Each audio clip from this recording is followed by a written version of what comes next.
RTO and Lines in Jackson Hole, Wyoming at the 2009 ColorTyme Summer Retreat.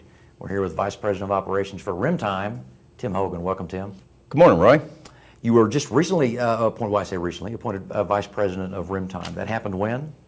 I've been working on the project for a couple of years. As VP Operations for ColorTyme. That's right. And then, as we decided to move into the store opening corporate side of it, I took on the role as Vice President full-time.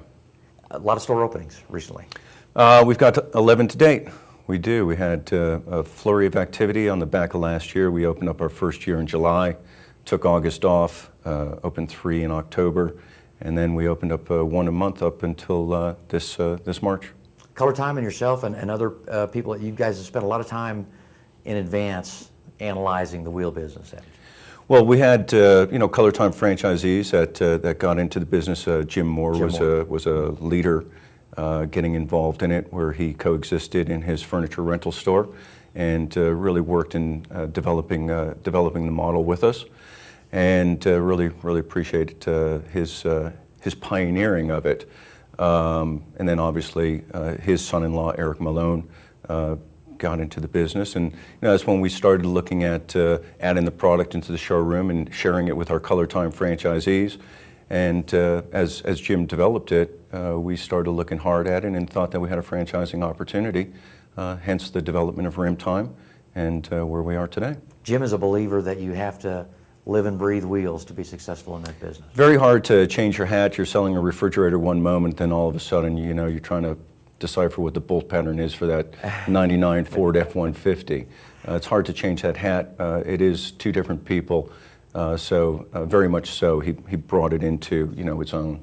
So important is RimTyme to ColorTyme. For the first time in the company's history, they're opening up corporate stores. True, very true. Why that change? That's a significant departure from. ColorTyme, being in the furniture and rental business, we're happy to, Rent-A-Center is happy to support it from the franchising side. It's been a good business, obviously, for 30 years, sure, as we celebrate our 30th birthday here. But RimTyme isn't in direct competition with Rent-A-Center. Rent-A-Center's not in the wheel and tire business. And obviously they thought that they should get into it, and that's why they've looked at the business model, saw the success that our franchisees were having, and gave us the support to start opening those corporate stores. Physically, the typical RimTyme store, describe it to me. It's average about 4,500 is probably the optimum side. I'd say our average footprint right now, including the bays, yep. Our average footprint's probably right around 5,000 square feet. 2 bays, nice showroom. We hold up to about 800 products at any given time. Which is another significant difference between RimTyme and other operators. You carry a very large in-stock inventory. Well, I mean, that's really our MO. That's what we're going after. We're going after that immediate sale.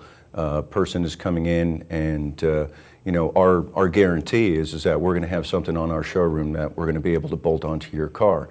And if we don't, then we're going to find you something, but we're going to give you $50 off of that.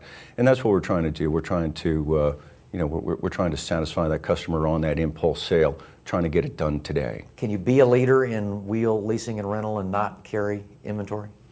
No, I don't think you can't do it in a kiosk situation. I mean, if you're going to get into it, you have to get into it. Especially, I assume, if you have competition in your market. Sure, and there's competitors out there, and they have a variety of choices to choose from. Mm-hmm. However, they're going to have to order that and bring it in. It'll be a couple of days. And again, if it's an impulse sale, you might not be able to hold on to that impulse. That person might rethink that proposition, and you could possibly lose that. What we're trying to do is we're trying to embrace that impulse and get that deal done, which is what we've always done in the industry. Let's go back a ways. You have a very long history in the rental business. 23 years. On 2 continents.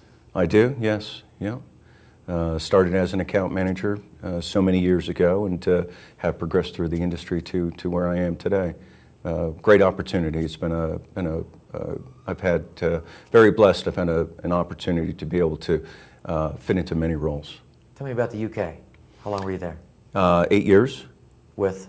It was originally with Thorn Americas. I was over there as a borrowed employee. Went over, we were opening up the Crazy Georgia stores. We had about 45 stores, built it up to about 82, and that's when Thorne sold America, and the VCs then held on to the UK portion. We had a good start with the business over there, and ended up staying with them for 8 years, building it up to about 140 stores with them. Customers want the same thing in the UK and here? Absolutely. People say, what's the defining difference between a customer in the UK and a customer in America? And pretty much it's the accent. Is there any wheel rental business going on in the UK? Not that I'm aware of. Not today. No. Any plans for ColorTyme to jump the pond? Not today. Not today. Our focus is let's work the business. Let's refine it and go from there. There's plenty of opportunity in America. You guys have studied the wheel business a great deal, and now that you're opening, what have you learned? Give me some learnings. Well, in all actuality, that's where we are today. We have the 11 stores open. We have 14 franchise stores, and really what we're doing now is we are taking the time. We came in with assumptions. We did analysis. We tried to find where were the markets that had the highest amount of households with the propensity to take up the proposition. So now what we're doing is we're re-looking at all of our sites. We've got some that are fast growers. We've got some guys that are coming out of the blocks a little bit slower. And what we're trying to do is we are taking that information, plotting the customers, plotting the stores, and doing a lot of work trying to find out what are the defining differences of those marketplaces. And then from there, we'll be able to strategize, what are the next markets to go into. You've been on both sides. Operations for ColorTyme, operations for RimTyme. Is it more important to have an A location in wheels and tires than it is in traditional rental? There's not. You need an A location in both? Yeah, that's right. I mean, how many $1 million stores do you see in a C location? I mean, location. It's location and people. It always is. The wheel business in general, has the economy affected it significantly in either direction, positively or negatively? Roy, no one needs a custom wheel. I mean, that's bottom line. Nobody needs a custom wheel. The industry, it's a challenging environment, but there's not a retailer, there's not a business out there that's not in the challenging environment at this time.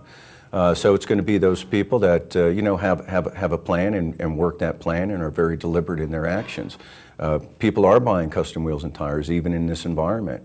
I'm very bullish as we do make this business proposition work in this environment. It only gives me more excitement for as we come out of the economy, what our opportunities are going to be. And for investors looking for a return in this environment. Absolutely. Why there are options out there for franchises for wheels and tires? Mm-hmm. Why RimTyme? I think we have a great business model. I think we have a great look. I think that we have a good operation.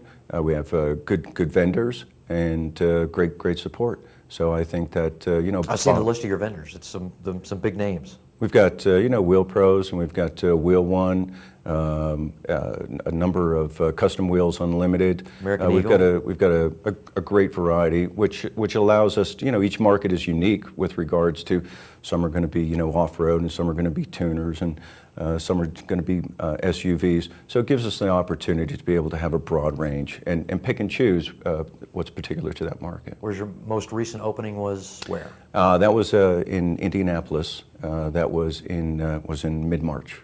Where do you see RimTyme in 5 years? I'd like to see it to be the industry leader in the wheel and custom wheel and tires for sales and leasing. That's certainly. Is there any place geographically in the continental U.S. that you couldn't rent wheels and tires profitably? Well, that's what we're working on. I mean, that's why we've dotted our locations around. We are in Indianapolis. We're in Columbus. We're in Kentucky. We're in Texas. We've got our franchisees down in the Carolinas and Georgia, Louisiana.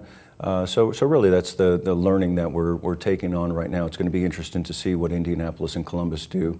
When the snow falls. Although we opened up Columbus in the middle of February and the snow was flying and we were bolting on wheels. So that may be a myth. You can't rent custom wheels in the north? I'm going to try to disprove that. Yes, I am.